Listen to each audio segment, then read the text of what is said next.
Hello बच्चों, बागी coaching centre के ऑनलाइन प्लेटफॉर्म पे आपका स्वागत है। आज हम क्वेश्चंस लेके आए हैं क्लास 12 का जो chapter ray optics and instrument, उसका क्वेश्चन है एक्सरसाइज का फर्स्ट क्वेश्चन है 9.1। क्या एक small candle is 2.5 centimetre is size is placed in at 27 centimetre in front of concave mirror. Question ये कह रहा है कि एक 2.5 सेंटीमीटर की कैंडल है हमारे पास जो 27 सेंटीमीटर फ्रंट पे रखी हुई है। कौन से मिरर के? कॉनकेव जो हमारे पास मिरर है। ऑफ रेडियस ऑफ कर्वेचर कितना दे रखा है? 36 सेंटीमीटर दे रखा है। जो क्वेश्चन कह रहा है पहला वो अपन डेटा लिखते हैं कि जो हमारे पास रेडियस ऑफ कर्वेचर है कॉनकेव मिरर का, वो हमारे पास कितना दे रखा है? 36 सेंटीमीटर गिवन है। और ये जो कैंडल हमारे पास दे रखी है, इस कैंडल की जो हाइट हमारे पास दे रखी है, height h is equal to, इस कैंडल की जो हाइट दे रखी है h इज इक्वल टू कितना दे रखा है? 2.5 सेंटीमीटर हमारे पास वैल्यू दे रखी है। इस प्रिंसिपल एक्सिस को थोड़ा सा और ड्रॉ कर लेते हैं, थोड़ा सा प्लॉट कर लेते हैं। ये प्रिंसिपल एक्सिस है हमारे पास, थोड़ा सा सही तरीके से इसको प्लॉट करते हैं इरेज करके। तो आप देखेंगे ये प्रिंसिपल एक्सिस है हमारे पास। ये देखो हमारे पास ये प्रिंसिपल एक्सिस, ठीक है। यहाँ से हमारे पास ये जो कैंडल की जो डिस्टेंस दे रखी है u इज इक्वल टू, वो हमारे पास कितना दे रखा है? 27 सेंटीमीटर हमारे पास दे रखा है। और जो कॉनकेव मिरर है, इसका जो सेंटर पॉइंट, इसको अपन क्या बोलते हैं? पोल बोलते हैं। क्या बोलते हैं? पोल बोलते हैं। पी से डिनोट कर दिया इस पोल को। यहाँ से जो कैंडल है, तो यहाँ से सपोज ये इंसिडेंट रे हमारे पास क्या आएगी? इस प्रिंसिपल एक्सिस के पैरेलल ऐसे आएगी। तो ये इंसिडेंट रे की डायरेक्शन है। इसके अपोजिट डायरेक्शन में क्या होगा हमारे पास? ये डिस्टेंस अपन मेजर करेंगे अपोजिट डायरेक्शन में, तो ये डिस्टेंस क्या आएगी हमारे पास? नेगेटिव आएगी। तो डिस्टेंस आएगी हमारे पास, ये नेगेटिव डिस्टेंस आएगी यू की, तो -27 हो गया। सपोज यहाँ इसका कोई सेंटर है, ये सेंटर ऑफ कर्वेचर है। सेंटर कर्वेचर से इसकी जो रेडियस है r इज इक्वल टू, वो क्वेश्चन में हमारे पास दे रखी है, कितना दे रखा है? 36 सेंटीमीटर दे रखा है। और आप ध्यान से ऑब्जर्वेशन करोगे तो वो भी रेडियस ऑफ कर्वेचर पोल से मेजर करेंगे। तो इंसिडेंट रे, ये कौन सी रे? इंसिडेंट रे हमारे पास। इस इंसिडेंट रे के क्या अपोजिट डायरेक्शन में, तो ये u की वैल्यू भी क्या आएगी? r की वैल्यू जो रेडियस ऑफ कर्वेचर वो नेगेटिव आएगी, कितना? -36 सेंटीमीटर आएगी। तो r की वैल्यू कितनी रख दी अपने? -36 सेंटीमीटर। क्वेश्चन क्या पूछ रहा है? At what distance from the mirror should a screen be placed in order to obtain a sharp image? Question कह रहा है कि जो ऑब्जेक्ट है, ऑब्जेक्ट की शार्प इमेज हमें निकालने के लिए स्क्रीन को कितनी डिस्टेंस पे हमें रखना है मिरर से, ये हमसे क्वेश्चन पूछ रहा है। Describe the nature and the size of the image, की जो इमेज बनेगी उस इमेज का हमें साइज बताना है और उसका नेचर कैसा है उसका हमें वो एक्सप्लेन करना है। फिर क्वेश्चन क्या कह रहा है? If the candle is a move closer to the mirror, कि जो ये कैंडल है, इस कैंडल को अपन मिरर के पास में लेके आते हैं, तो how would the screen have to be moved, कि जो स्क्रीन को हमें किस तरफ मूव करना पड़ेगा, ये हमें निकालना है। तो देखो हमारे इसके बाद हम एक रिलेशन पढ़ते हैं। इसके बीच में focal length f equal to क्या होता है? रेडियस ऑफ कर्वेचर डिवाइड में 2। ये हमें रिलेशन हमें क्या होना चाहिए? याद होना चाहिए, फोकल लेंथ और रेडियस ऑफ कर्वेचर के बीच में। तो हमारे पास रेडियस ऑफ कर्वेचर कितना है? -36 दे रखा है। डिवाइड बाई 2 कर दो तो आपके पास वैल्यू कितनी निकल के आएगी? -18 सेंटीमीटर हमारे पास वैल्यू निकल के आई इसकी focal length of the concave mirror. Second हमारे पास क्या है? मिरर फॉर्मूले की अगर अपन बात करते हैं, किसकी बात करें? Mirror formula. मिरर फॉर्मूला का अगर हम बात करते हैं, आप सबको पता है, ये आप सबको आना भी चाहिए, याद भी होना चाहिए। फॉर्मूला क्या होता है? 1 अपॉन में f is equal to 1 upon में v प्लस 1 अपॉन में u। ये हमारे पास मिरर फॉर्मूला होता है। f यहाँ पे क्या है? फोकल लेंथ है। u क्या है? ऑब्जेक्ट डिस्टेंस है। u क्या है हमारे पास? यहाँ पे ऑब्जेक्ट डिस्टेंस है हमारे पास। क्या है? Object distance from the pole, from the pole. Pole से हमारे पास क्या है? ये ऑब्जेक्ट डिस्टेंस है u। v क्या है हमारे पास? v हमारे पास डिनोट करता है इमेज डिस्टेंस। v किसको डिनोट करता है? इमेज डिस्टेंस फ्रॉम द पोल।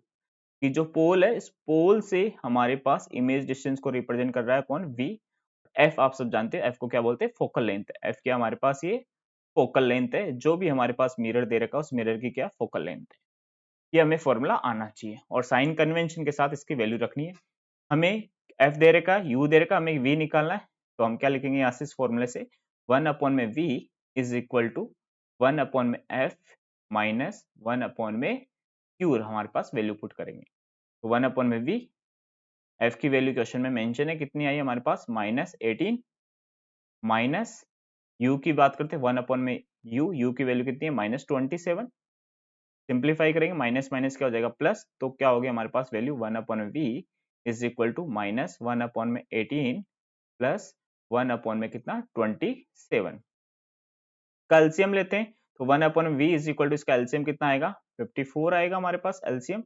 18 से इसको कैंसिल आउट करो कितने टाइम्स जाएगा -3 टाइम्स, और यहाँ कितना हो जाएगा 27 से 2 टाइम्स हमारे पास जाएगा, और यहाँ से हमारे पास कितना होगा 2 एलसीएम लेने के बाद, तो -3 प्लस 2 कितना हो गया -1 होगा, तो 1 अपॉन में वी इज इक्वल टू क्या लिखोगे -1 अपॉन में 54।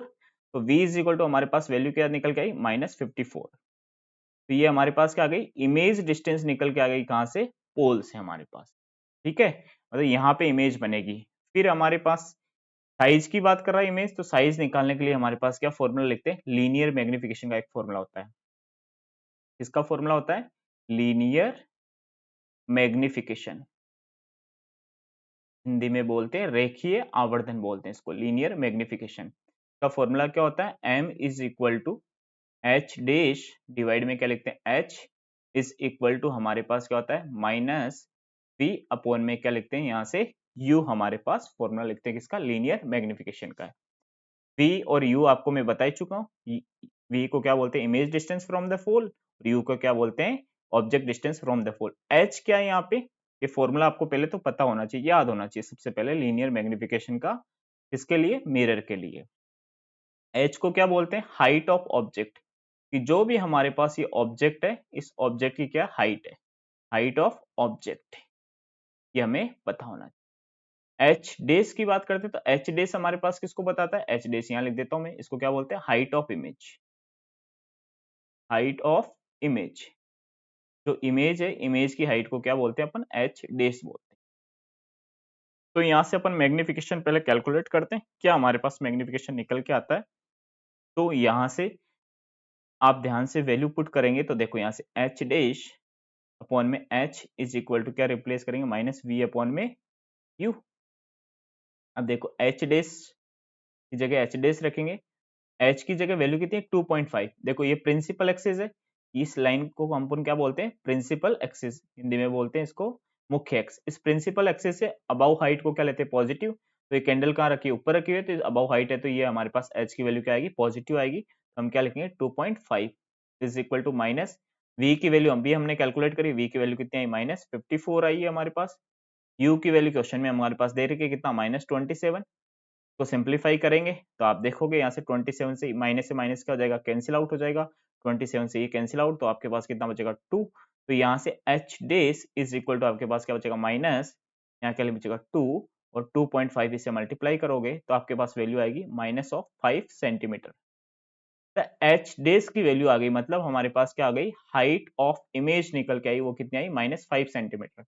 तो इसका मतलब क्या हुआ कि जो इमेज हमारे पास इसकी जो बनेगी वो क्या बनेगी प्रिंसिपल एक्सिस से बिलो बनेगी। जैसे इसका अगर रे डायग्राम पे अगर अपन बात करते हैं इस तरीके से, तो सपोज ये जो हमारे पास कैंडल था, इस कैंडल का जो इमेज बनेगा वो इमेज कुछ इस तरीके से बनेगा कि यहाँ से यहाँ तक की जो हाइट है वो हाइट हमारे पास एच डैश जो वैल्यू मिली है वो कितनी निकली -5 सेंटीमीटर निकली, और यहाँ से इसकी जो डिस्टेंस वो हमारे पास निकल के आई v की वैल्यू वो कितनी निकल के आई -54 सेंटीमीटर।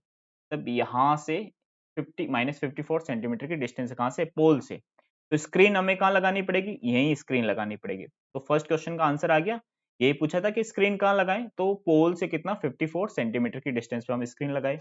दूसरा पूछा था कि साइज क्या रहेगी इसकी, तो साइज आप देखो मैग्निफिकेशन मतलब साइज का मतलब मैग्निफिकेशन, आप ध्यान से देखो ये h वैल्यू हमारे पास किसकी निकाल रखी है हमने हाइट ऑफ ऑब्जेक्ट मतलब कैंडल की 2.5 है, और एच डेस कितना -5 सेंटीमीटर। तो मैग्निफिकेशन की अगर अपन बात करते हैं तो यहाँ देखो मैं मैग्निफिकेशन निकाल के रख देता हूँ, यहाँ पे m is equal to H dash upon में एच डेश की वैल्यू कितनी है -5, h की वैल्यू कितनी है 2.5, तो यहाँ से वैल्यू क्या निकल के आएगी -2।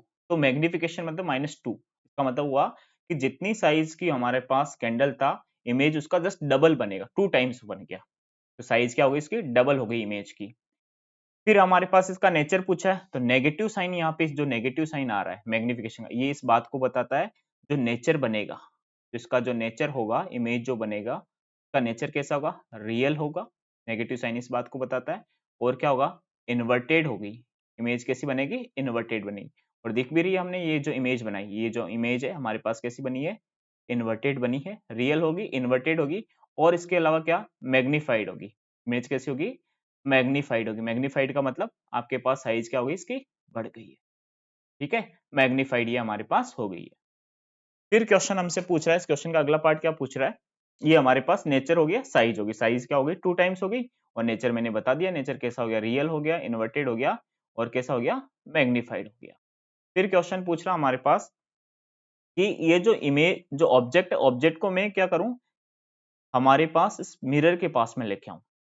तो ऑब्जेक्ट जो भी है, ऑब्जेक्ट को मैं अगर शिफ्ट करता हुआ लेके आ रहा हूँ, कहाँ लेके आ रहा हूँ, मिरर के पास। तो मिरर के पास में जैसे मैंने ऑब्जेक्ट को लिया है, फोकल लेंथ तक लिया है।